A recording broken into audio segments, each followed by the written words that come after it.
Deux Chroniques, chapitre 26. Tout le peuple de Juda prit Ozias, âgé de 16 ans, et l'établit roi à la place de son père Amathia.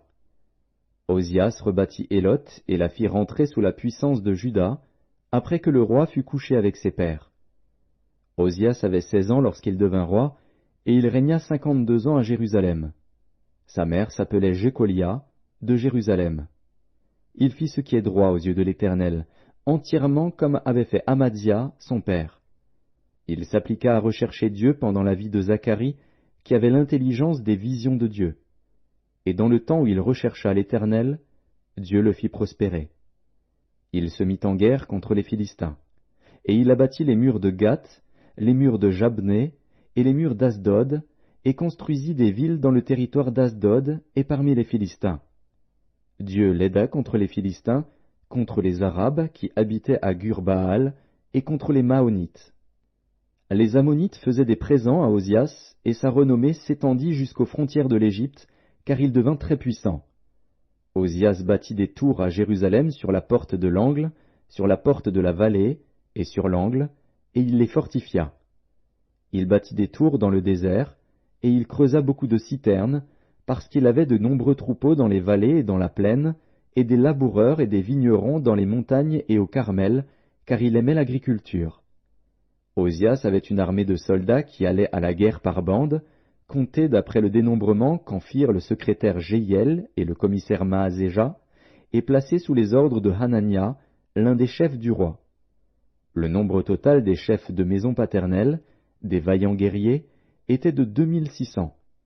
Il commandait à une armée de 307 500 soldats capables de soutenir le roi contre l'ennemi. Ozias leur procura pour toute l'armée des boucliers, des lances, des casques, des cuirasses, des arcs et des frondes. Il fit faire à Jérusalem des machines inventées par un ingénieur et destinées à être placées sur les tours et sur les angles pour lancer des flèches et de grosses pierres. Sa renommée s'étendit au loin, car il fut merveilleusement soutenu jusqu'à ce qu'il devint puissant. Mais lorsqu'il fut puissant, son cœur s'éleva pour le perdre. Il pécha contre l'Éternel, son Dieu. Il entra dans le temple de l'Éternel pour brûler des parfums sur l'autel des parfums.